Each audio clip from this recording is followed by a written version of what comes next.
My every dear students, आपका chemistry की class में स्वागत है। केमिस्ट्री की क्लास में हमने एक चैप्टर फिनिश कर दिया था और हमें आपसे पूर्ण आशा है कि आप बहुत अच्छी लगन से मेहनत कर रहे होंगे मेरे साथ और आपका मेहनत का परिणाम आपको जल्द ही प्राप्त होगा। देखो, मैं आपका कुछ समय लेना चाहता हूँ और समय के साथ मैं आपको एक बात बताना चाहता हूँ और मेरे चेहरे पे मुस्कान आने से आपके चेहरे पे मुस्कान जरूर आई होगी। आपने दूध और पानी देखा है और एक छाछ और पानी देखा है कि जब हम छाछ में पानी मिलाते हैं तो छाछ में पानी कुछ समय के लिए तो मिल जाता है, लेकिन कुछ घंटों के पश्चात छाछ अलग और पानी अलग हो जाता है। अर्थात छाछ और पानी का एक स्वार्थी रिश्ता होता है। लेकिन हमने कभी दूध में भी पानी मिलाया होगा, दूध में हम कितना ही पानी मिलाए, सारा पानी दूध में समा जाता है। अर्थात दूध का और पानी का रिश्ता हमारे गुरु और शिष्य जैसा रिश्ता होता है। ये रिश्ता यही खत्म नहीं होता है। जब हमारी माँ बहनें दूध को गर्म करती है तो रिश्ता कितना मजबूत होता है। देखो कि दूध को गर्म करने पर जैसे ही उसका दोस्त पानी वाष्प बनकर, भाप बनकर उड़ने लगता है तो दूध भी सोचता है कि मैं जी कर क्या करूंगा, तो वो भी अपने चूल्हे में आत्मसमर्पण करके आत्मदाह करने की कोशिश करता है। लेकिन जैसे ही अपनी माँ और बहनें दूध में पानी डालती है तो दूध सोचता है कि मेरा दोस्त आ गया, तो पुनः दूध बैठने लगता है। अर्थात गुरु और शिष्य का जो रिश्ता है वो दूध और पानी के समान है। तुम्हारे बिना हम अधूरे और हमारे बिना तुम अधूरे। देखो, हमारे केमिस्ट्री के अंदर चैप्टर नंबर 5 चल रहा था इलेक्ट्रोकेमिस्ट्री, और इलेक्ट्रोकेमिस्ट्री में हमने वैद्युत रसायन की कल परिभाषा पढ़ी थी और परिभाषा के साथ कल हमने इनके चालकता के प्रकार, वैद्युत चालकता, वैद्युत अपघटनी सेल, और आज हम पढ़ेंगे नया टॉपिक वैद्युत अपघटनी सेल।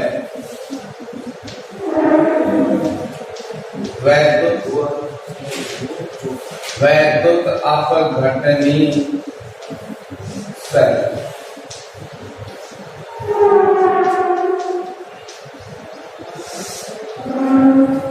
देखो, वैद्युत अपघटनी सेल क्या होता है, वैद्युत अपघटनी सेल किसे कहते हैं? तो वैद्युत अपघटनी सेल वह सेल होता है जो विद्युत ऊर्जा को रासायनिक ऊर्जा में परिवर्तित करने का क्या करता है, कार्य करता है। तो विद्युत ऊर्जा को रासायनिक ऊर्जा में परिवर्तित करना, जिस सेल के द्वारा यह प्रक्रिया होती है वह सेल कौन सा सेल कहलाता है? वैद्युत अपघटनी सेल कहलाता है। तो वैद्युत अपघटनी सेल को सबसे पहले हम परिभाषा लिखेंगे वैद्युत अपघटनी सेल की। वह सेल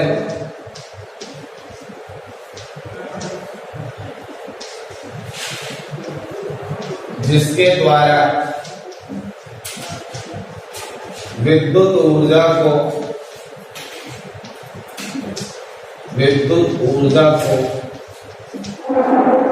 रासायनिक ऊर्जा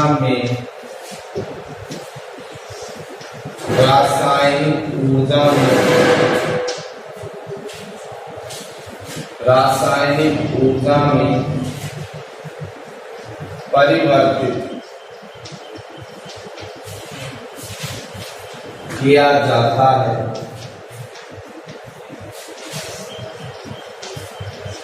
उसे वैद्युत अपघटनी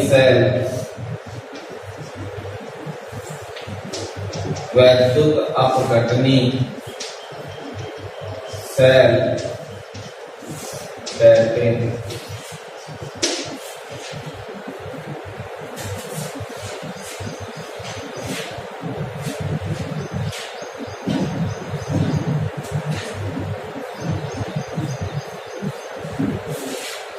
और एक होता है इसी में सब एडिंग लगा के वैद्युत अपघटन किसे,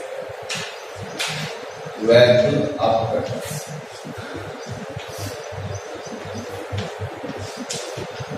वैद्युत अपघटन।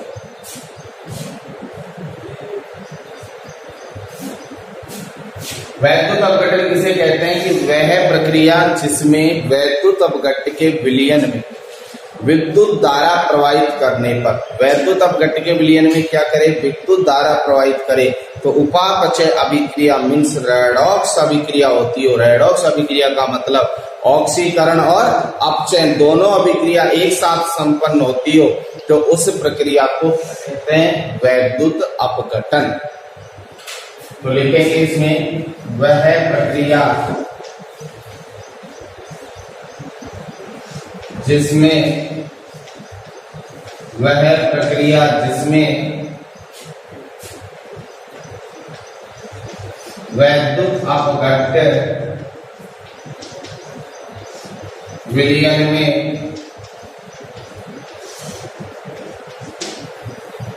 विद्युत धारा प्रवाहित करने पर, विद्युत धारा प्रवाहित करने पर रेडॉक्स अभिक्रिया, रेडॉक्स अभिक्रिया संपन्न होती है, संपन्न होती है, उसे वैद्युत अपघटन, वैद्युत अपघटन कहते हैं, वैद्युत अपघटन कहते हैं।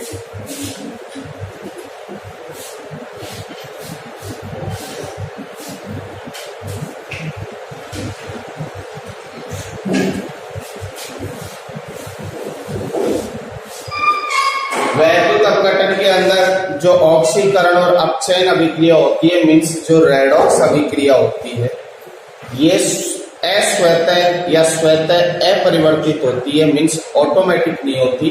अर्थात जब तक हम बाह्य विभव नहीं लगाएंगे अर्थात विद्युत धारा प्रवाहित नहीं करेंगे जब तक ऑक्सीकरण और अपचयन अभिक्रिया संभव नहीं होती अर्थात होने वाला प्रक्रम अस्वतः प्रक्रम होता है। और जितने भी अस्वतः प्रक्रम होते हैं उनके लिए डेल्टा जी का मान 0 से अधिक होता है अर्थात क्या होता है, पॉजिटिव होता है।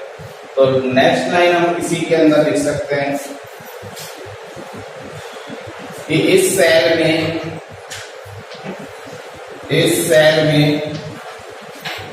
होने वाली ऑक्सीकरण अपचयन अभिक्रिया, ऑक्सीकरण अपचयन अभिक्रिया, और ऑक्सीकरण अपचयन अभिक्रिया का मतलब क्या है, रेडॉक्स अभिक्रिया। होने वाली रेडॉक्स अभिक्रिया स्वतः अपरिवर्तित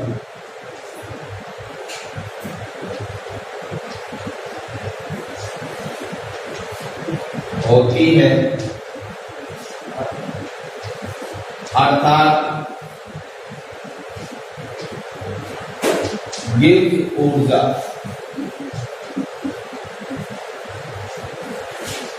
परिवर्तन मीन्स डेल्टा जी का मान धनात्मक होता है, धनात्मक होता है। अर्थात मैं क्या लिख सकता हूं कि delta G is greater than 0 और यदि delta G is less than 0 होगा किसी भी प्रोसेस के लिए मीन्स डेल्टा जी का मान नेगेटिव होगा तो उस कंडीशन में वह प्रक्रम स्वतः प्रक्रम होता है मीन्स ऑटोमेटिक होता है। जबकि वैद्युत अपघटनी सेल में जब तक विद्युत धारा प्रवाहित नहीं करोगे जब तक यहाँ ऑक्सीकरण अपचयन अभिक्रिया संपन्न नहीं होगी अर्थात यह प्रक्रम एक अस्वतः प्रक्रम है और अस्वतः प्रक्रम के लिए डेल्टा जी का मान हमेशा क्या रहता है, पॉजिटिव रहता है।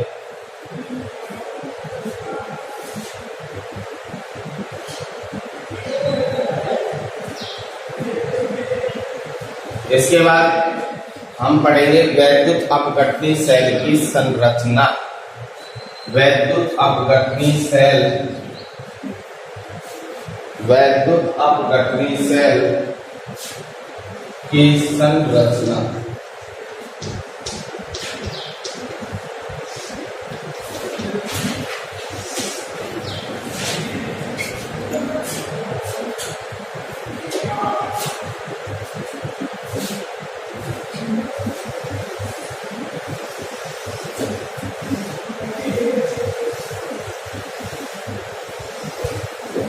तो वैद्युत अपघटनी सेल की संरचना को समझने के लिए हम एक डायग्राम बनाएंगे।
रिएक्शन हम इस प्रकार से चयन करके लिख सकते हो। एनोड पर हमेशा ऑक्सीकरण होता है तो हम लिख सकते हैं Cl minus half Cl2 plus electron. और इस रिएक्शन को इस प्रकार से चयन करके लिख लो H plus half H2 plus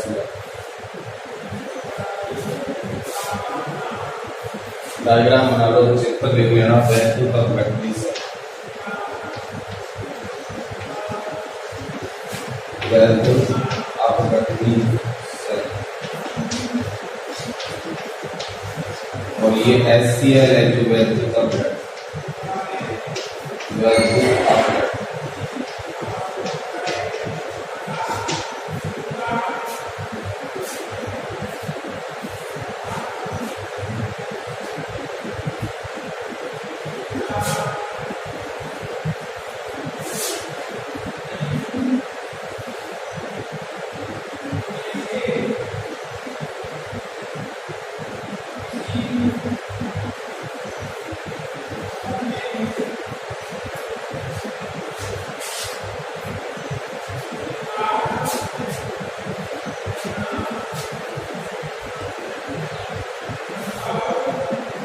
देखो डायग्राम को समझेंगे हम कि वैद्युत अपघटन की प्रक्रिया जिस पात्र में संपन्न होती है, वैद्युत अपघटन की प्रक्रिया जिस पात्र में संपन्न होती है उस पात्र, इस पात्र में ये प्रक्रिया संपन्न हो रही है तो इस पात्र को वोल्टामीटर या वैद्युत अपघटनी सेल कहते हैं। ध्यान रखना, वैद्युत अपघटनी सेल किसे कहते हैं कि वैद्युत अपघटन की प्रक्रिया जिस पात्र में संपन्न होती है उसे वैद्युत अपघटनी सेल या क्या कहते हैं वोल्टामीटर। तो ये पात्र हो गया, ये पात्र हमारा क्या हो गया वोल्टामीटर या वैद्युत अपघटनी सेल। अब इस पात्र में दो धातु के इलेक्ट्रोड लगा देते हैं और ये धातु के इलेक्ट्रोड हमने ले लिए कौन सी धातु के हैं, प्लेटिनम धातु के इलेक्ट्रोड। तो दो धातु के इलेक्ट्रोड लगा दिए, एक इलेक्ट्रोड ये और एक इलेक्ट्रोड ये। और हमने ये कौन सी धातु के इलेक्ट्रोड लिए हैं, प्लेटिनम धातु के इलेक्ट्रोड लिए। फिर इन दोनों इलेक्ट्रोडों को एक बैटरी के या विद्युत ऊर्जा के स्रोत से क्या कर देते हैं, जोड़ देते हैं। तो हमने इन दोनों इलेक्ट्रोडों को एक बैटरी से क्या कर दिया, जोड़ दिया। अब ध्यान रखना कि जो इलेक्ट्रोड बैटरी के धन टर्मिनल से जुड़ा होता है, जो इलेक्ट्रोड बैटरी के धन टर्मिनल से जुड़ा होता है उसे तो क्या कहते हैं, एनोड। जो इलेक्ट्रोड बैटरी के धन टर्मिनल से जुड़ा होता है उसे एनोड कहते हैं और जो इलेक्ट्रोड बैटरी के ऋण टर्मिनल से जुड़ा होता है उसे क्या कहते हैं, कैथोड कहते हैं। और सेलों में ऑलवेज आपको ध्यान रखना है कि कैथोड पर तो हमेशा अपचयन अभिक्रिया होती है और एनोड पर हमेशा ऑक्सीकरण अभिक्रिया होती है। ऑक्सीकरण अभिक्रिया का मतलब है, ऑक्सीकरण का मतलब इलेक्ट्रॉन का निकलना और अपचयन का मतलब होता है इलेक्ट्रॉन का जुड़ना। तो देखो ऑक्सीकरण अभिक्रिया, यहाँ तो हमेशा कौन सी अभिक्रिया होगी, ऑक्सीकरण अभिक्रिया होगी।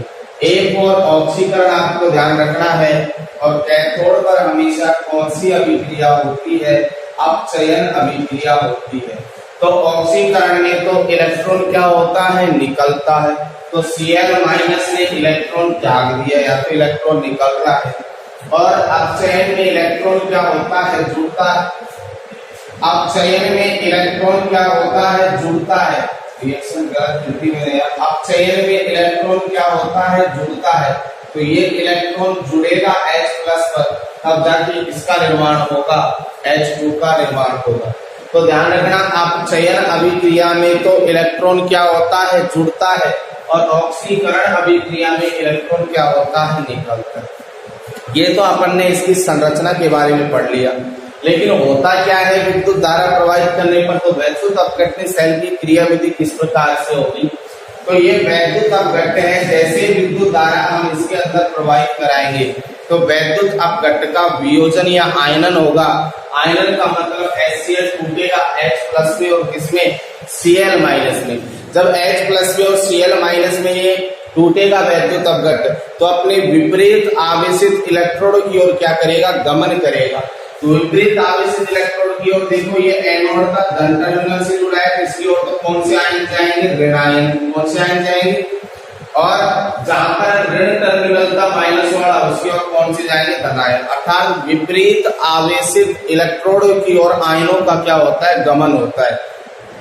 तथा इलेक्ट्रॉनों का प्रवाह हमेशा, इलेक्ट्रॉनों का प्रवाह हमेशा, ये किसके प्रवाह को बता है, इलेक्ट्रॉनों के प्रवाह हमेशा एनोड से किसकी ओर होता है, कैथोड की ओर। तो विद्युत धारा की विपरीत दिशा में होता है। कौन सी दिशा में होता है, तो विद्युत धारा जिस दिशा में बहती है उसके विपरीत दिशा में इलेक्ट्रॉनों का क्या होता है, प्रवाह होता है, जिसकी सहायता से विद्युत ऊर्जा को किसमें बदल लिया जाता है, रासायनिक ऊर्जा में बदल लिया जाता है। और यह प्रक्रिया जब तक चलती रहेगी जब तक या तो आप इस परिपथ को क्या नहीं कर दोगे, बंद नहीं कर दोगे, या फिर जो वैद्युत अपघट्ट विलयन इसमें भरा हुआ है वो समाप्त नहीं हो जाएगा। तो या तो वैद्युत अपघट्ट विलयन समाप्त हो जाए तब जाके ये प्रक्रिया रुकती है, या फिर जो विद्युत परिपथ आपका उसको बंद कर दो तब जाके ये प्रक्रिया रुक सकती है, अन्यथा ये प्रक्रिया क्या होती रहती है, चलती रहती है। तो ये हमारा कौन सा सेल हो गया, वैद्युत अपघटनी सेल। तो सबसे पहले हम इसकी संरचना के बारे में एक एक करके पॉइंट लिखेंगे। संरचना के बारे में लिखोगे, फर्स्ट पॉइंट है संरचना का कि वैद्युत अपघटन प्रक्रिया, वैद्युत अपघटन प्रक्रिया जिस पात्र में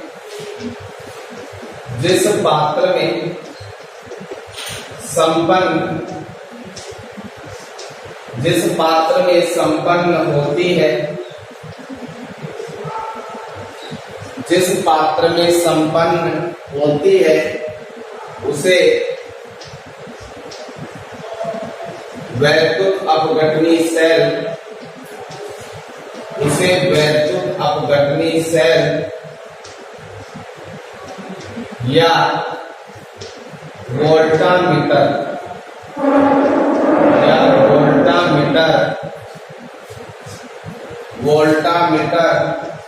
कहते हैं। वैद्युत अपघटनी सेल या वोल्टामीटर कहते हैं। फिर हमने क्या किया, ये पात्र हो गया आपका वोल्टामीटर। इस वोल्टामीटर में हमने दो धातु के क्या लगाए, इलेक्ट्रोड, और आपने कौन सी धातु के इलेक्ट्रोड लिए, प्लेटिनम धातु के। तो दूसरा पॉइंट हम लिखेंगे, वोल्टामीटर में दो धात्विक इलेक्ट्रोड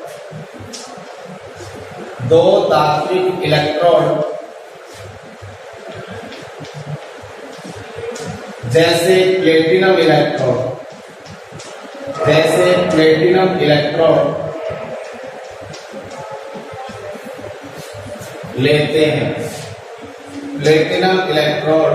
लेते हैं, जिन्हें, और इन धातु इलेक्ट्रोडों को, ये दो धातु इलेक्ट्रोड है, इनको हमने किससे जोड़ रखा है, बैटरी से या विद्युत ऊर्जा स्रोत से।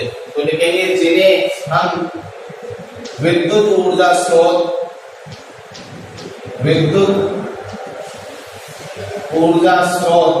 जैसे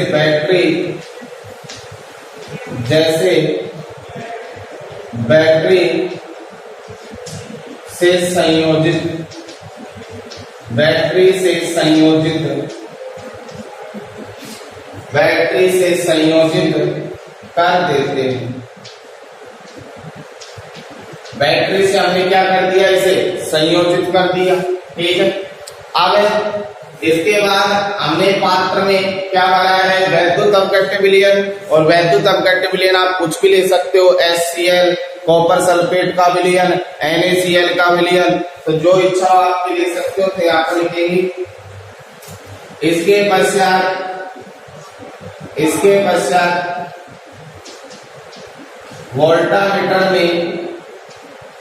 वोल्टामीटर में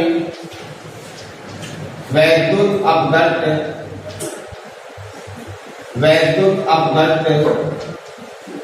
विलयन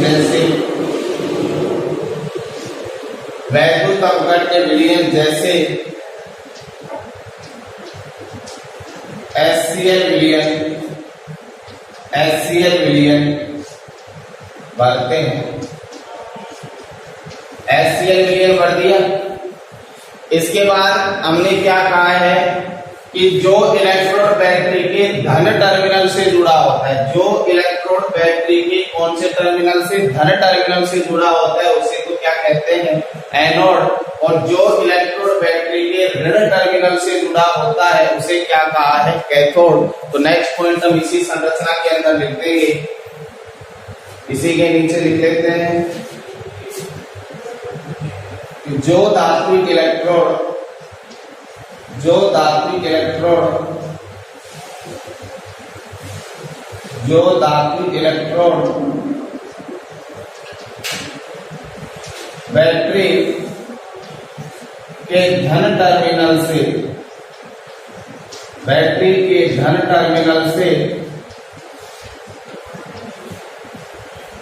बैटरी के धन टर्मिनल से जुड़ा होता है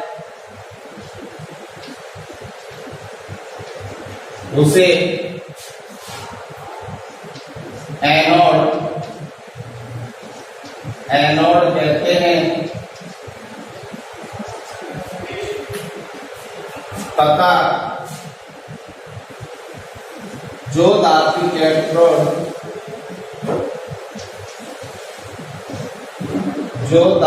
इलेक्ट्रोड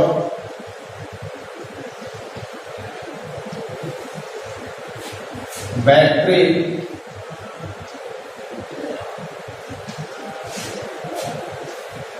ऋण टर्मिनल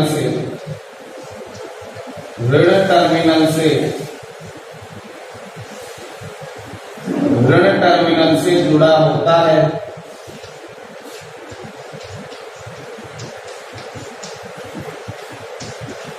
उसे कैथोड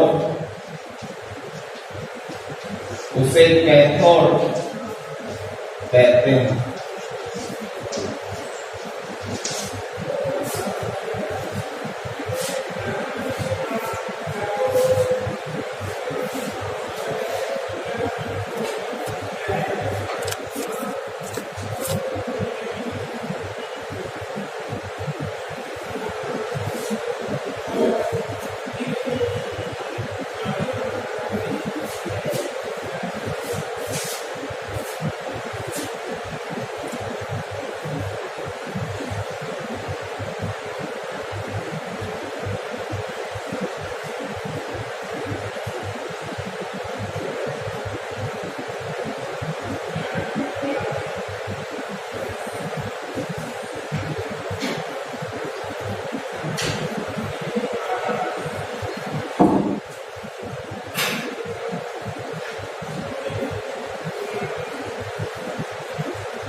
इसके बाद वैद्युत अपघटनी सेल की संरचना के बाद हम पढ़ेंगे वैद्युत अपघटनी सेल की क्रिया विधि। देखो किस प्रकार से ये क्रिया करता है वैद्युत अपघटनी सेल। तो इसी के नीचे सब नहीं लगाओ, वैद्युत अपघटनी सेल की क्रिया विधि, वैद्युत अपघटनी सेल की क्रिया विधि। तो क्रिया विधि के अंदर हम क्या क्या लिखेंगे पहले समझोगे। क्रिया विधि के अंदर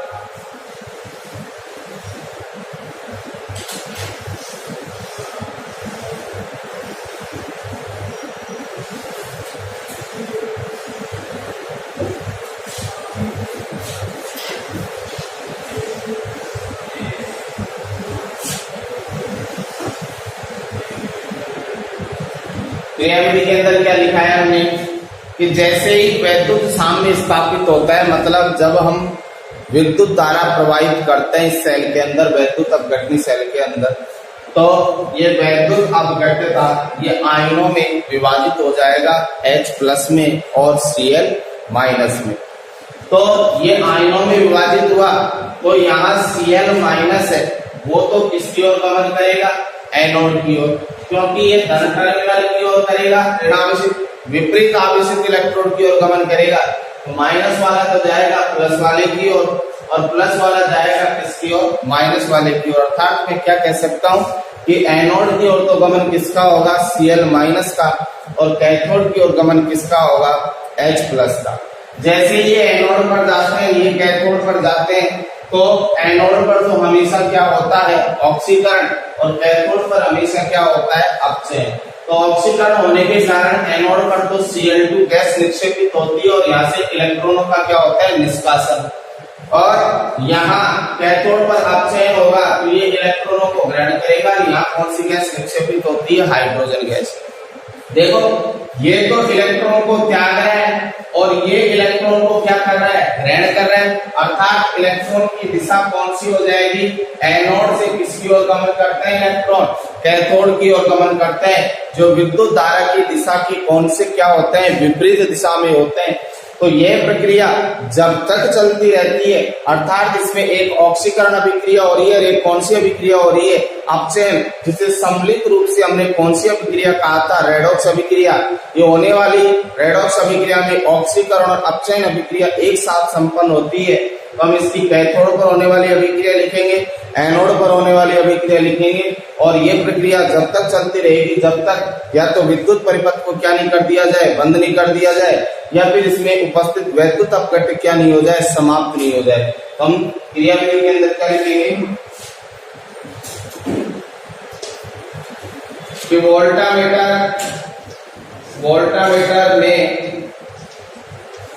विद्युत धारा प्रवाहित करने पर, विद्युत धारा प्रवाहित करने पर वैद्युत अपघट्य का, वैद्युत अपघट्य आयनित होकर, पहले क्या होगा, ये आयनित होगा, वैद्युत अपघट्य आयनित होकर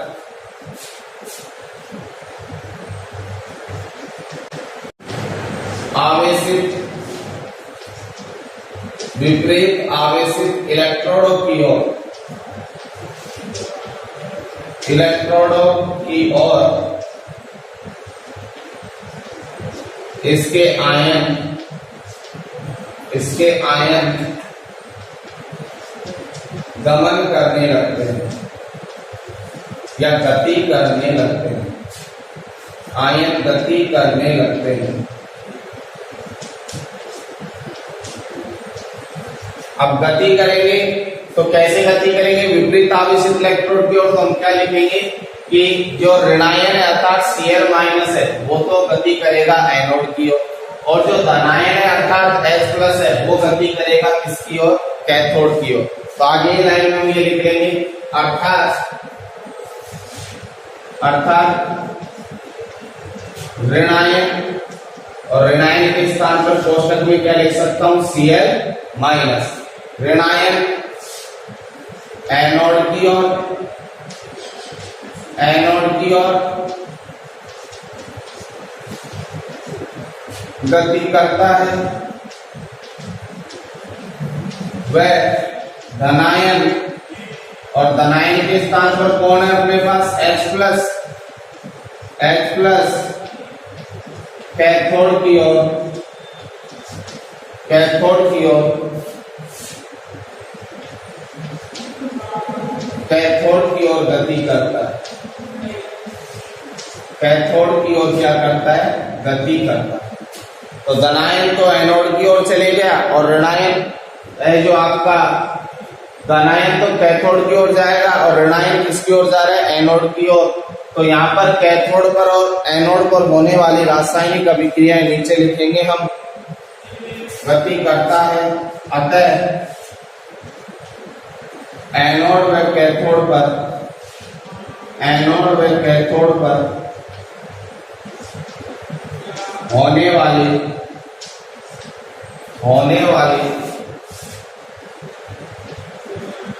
रेडॉक्स अभिक्रिया, रेडॉक्स अभिक्रिया निम्न है। रेडॉक्स अभिक्रिया निम्न है। तो सबसे पहले लिखेंगे हम यहाँ एनोड पर अभिक्रिया, एनोड पर अभिक्रिया। देखो एनोड पर अभिक्रिया ध्यान रखनी है, किस प्रकार से याद करनी है, चाहे कोई सा भी सेल हो, फिक्स ध्यान रखना एनोड पर हमेशा ऑक्सीकरण होगा। एनोड पर हमेशा क्या होगा, ऑक्सीकरण, और कैथोड पर हमेशा क्या होगा, अपचयन। अब बताओ एनोड पर कौन आ रहा था, तो एनोड पर एनोड की ओर गति कौन करता है, Cl माइनस। तो यहाँ पर ऑक्सीकरण होगा तो Cl माइनस अपने इलेक्ट्रॉन को क्या करेगा, त्यागेगा। ऑक्सीकरण का मतलब होता है इलेक्ट्रॉन का त्यागना। तो जैसे ये इलेक्ट्रॉन त्यागेगा तो इसने अपने इलेक्ट्रॉन को त्याग दिया और हाफ Cl2 का क्या कर लेता है, निर्माण कर लेता है। हाफ Cl2 का मतलब वही है एक Cl। अरे Cl2 का आधा, Cl2 का आधे का मतलब क्या है, वही एक Cl है। और जो इसके ऊपर ऋणावेश था उसको इसने इलेक्ट्रॉन को क्या कर दिया, त्याग दिया। तो यहाँ पर इसका आवेश क्या हो गया, खत्म हो गया। तो माइनस चार्ज था वो समाप्त हो गया। तो एनोड पर हमेशा कौन सी अभिक्रिया होती है, एनोड पर ऑक्सीकरण अभिक्रिया होती है, ऑक्सीकरण अभिक्रिया होती है। एनोड पर कौन सी अभिक्रिया होती है, ऑक्सीकरण अभिक्रिया होती है। या आपसे पूछ ले कि वैद्युत अपघटनी सेल पे एनोड पर कौन निक्षेपित होता है, यदि वैद्युत अपघट्य विलयन HCl है तो एनोड पर Cl2 निक्षेपित होगा। कौन सी गैस निक्षेपित होगी, Cl2। एनोड के बाद दूसरे रिएक्शन में किस पर लिखूं, कैथोड पर अभिक्रिया, कैथोड पर अभिक्रिया। और आपको बताया था कैथोड पर हमेशा क्या होगा, अपचयन। तो पहली लाइन को मैं लिख देता हूं कि अपचयन, अपचयन अभिक्रिया संपन्न होती है, अपचयन अभिक्रिया संपन्न होती है। और अपचयन अभिक्रिया के अंदर इलेक्ट्रॉन क्या करेगा, ग्रहण करेगा। तो बताओ कैथोड पर कौन सा आयन था, H+ आयन। तो कैथोड पर H+ आयन ने जब इलेक्ट्रॉन को क्या किया, ग्रहण किया, तो इसके पास एक इलेक्ट्रॉन की जो कमी थी वो इस इलेक्ट्रॉन से क्या कर लेगा, पूर्ति कर लेगा। तो यहाँ पर ये हाइड्रोजन गैस का क्या करेगा, निर्माण। तो हाफ H2। अर्थात एनोड पर कौन सी गैस मुक्त होती है, एनोड पर तो Cl2 गैस मुक्त हो रही है, और कैथोड पर कौन सी गैस मुक्त हो रही है, हाइड्रोजन गैस मुक्त हो रही है। तो यहां तक इसे नोट करोगे, इसके आगे मैं लिखता हूं।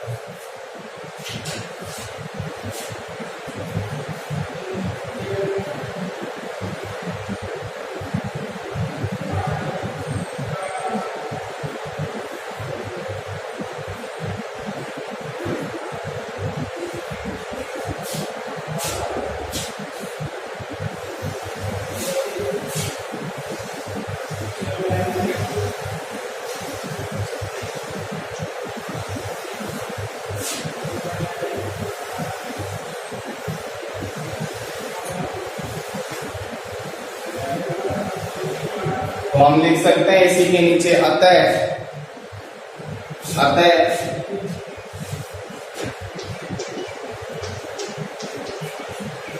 एनोड पर Cl2 गैस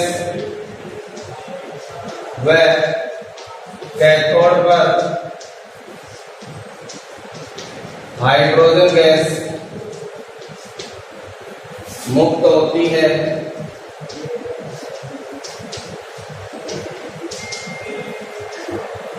यह प्रक्रिया एक साथ चलती है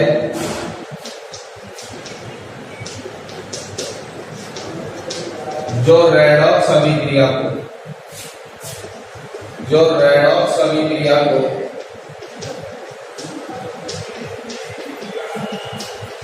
दर्शाती है। इसमें इलेक्ट्रॉनों का प्रवाह विद्युत धारा के विपरीत दिशा में, विद्युत धारा के विपरीत दिशा में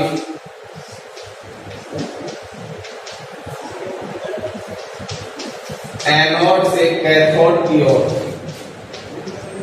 एनोड से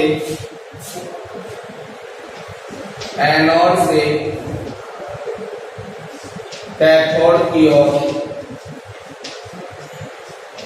एनोड से कैथोड की ओर होता है तथा यह प्रक्रिया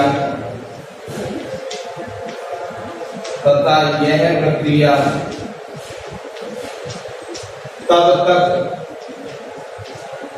तक चलती रहती है,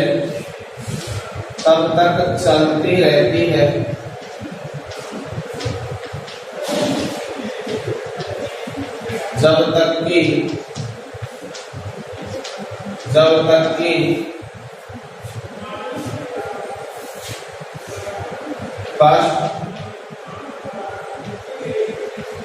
परिपथ को बंद नहीं कर दिया जाए,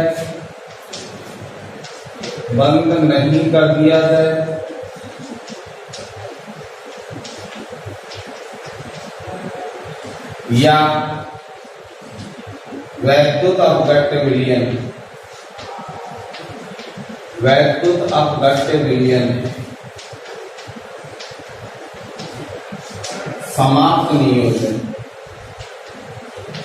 समाप्त नहीं होते।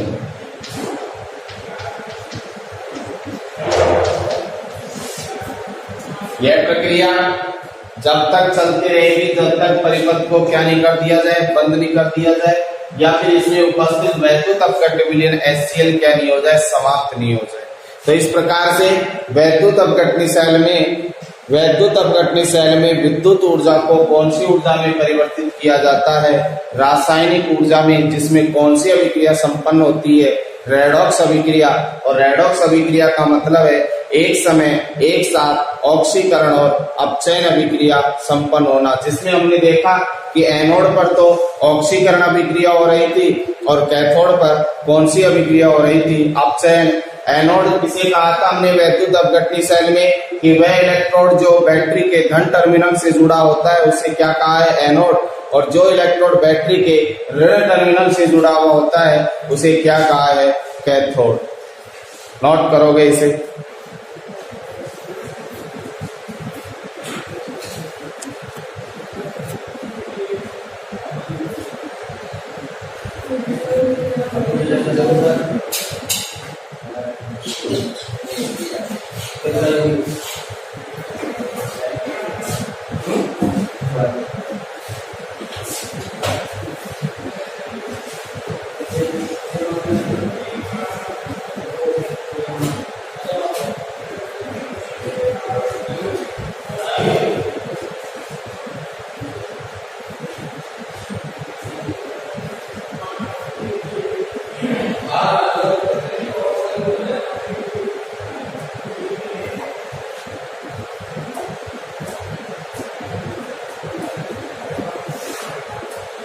एक सब हेडिंग लिखेंगे इसी में, चयनात्मक विसर्जन सिद्धांत। देखो चयनात्मक विसर्जन सिद्धांत तुम्हारे सिलेबस में नहीं है लेकिन नॉलेज के लिए बता रहे हैं। क्या होता है चयनात्मक विसर्जन सिद्धांत?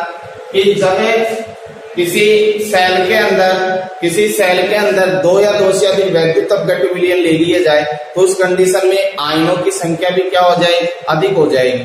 तो कौन सा आयन इलेक्ट्रोड पर पहले विसर्जित होगा इसका पता कैसे लगाएगा? तो चयनात्मक विसर्जन सिद्धांत क्या कहता है कि जब इलेक्ट्रोड पर दो या दो से अधिक आयन हो तो पहले वो आयन विसर्जित होगा जिसको विसर्जित होने में कम ऊर्जा की क्या होती है, आवश्यकता होती है।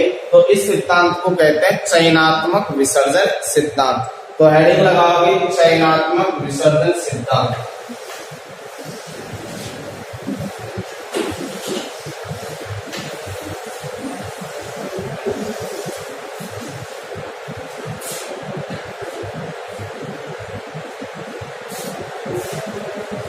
चयनात्मक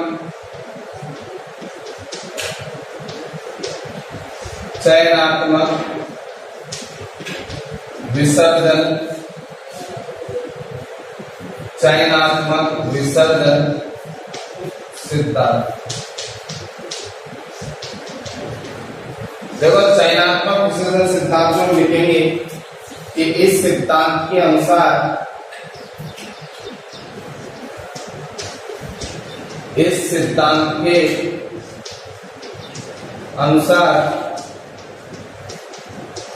जब किसी विलयन में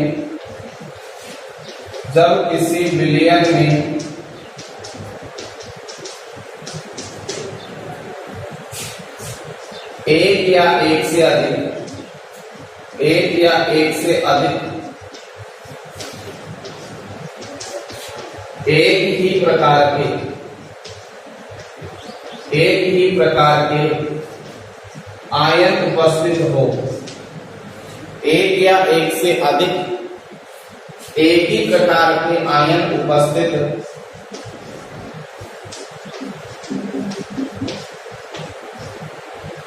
होते हैं तो इलेक्ट्रोड पर पहले वो आयन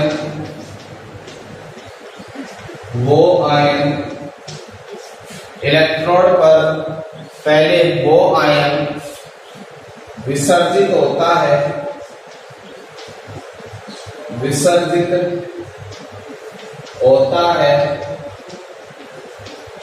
जिसके विसर्जन विभव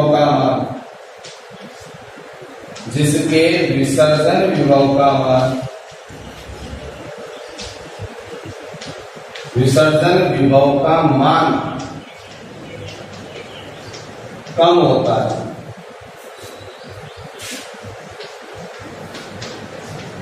अब विसर्जन विभव का मतलब क्या है कि विसर्जित होने में जिसे कम ऊर्जा की क्या होती है, आवश्यकता होती है। तो मैं लिख सकता हूं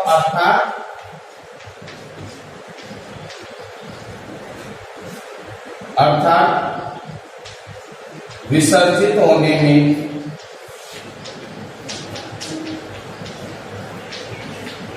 कम ऊर्जा की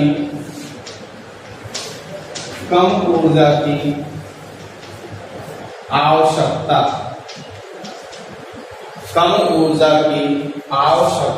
होती है। तो पहले कौन विसर्जित होगा? जिसे विसर्जित होने में कम ऊर्जा की क्या होती हो, आवश्यकता होती हो।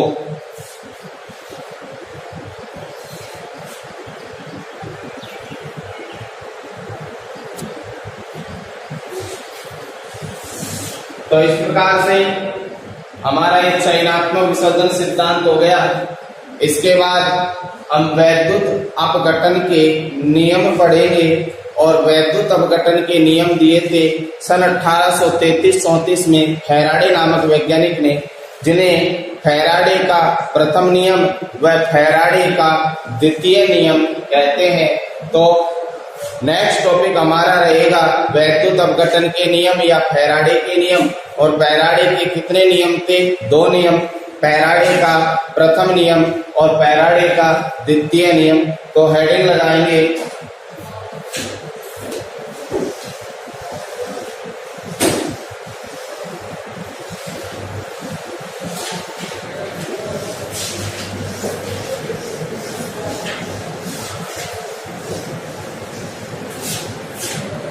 हेडिंग है वैद्युत अपघटन के नियम।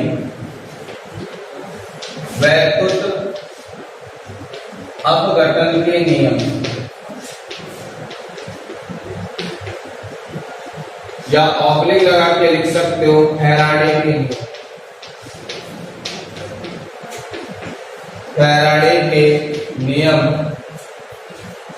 और फैराडे के 2 नियम थे, फैराडे का प्रथम नियम और फैराडे का द्वितीय नियम, जिनकी चर्चा हम नेक्स्ट क्लास में करेंगे। आज की क्लास को देखने के लिए धन्यवाद। YouTube चैनल आपका ज्योति प्ले ग्रुप ऑफ एजुकेशन, इसे सब्सक्राइब करें, जिससे नई वीडियो आपके डलेगी तो उसका आपके तुरंत नोटिफिकेशन प्राप्त होगा।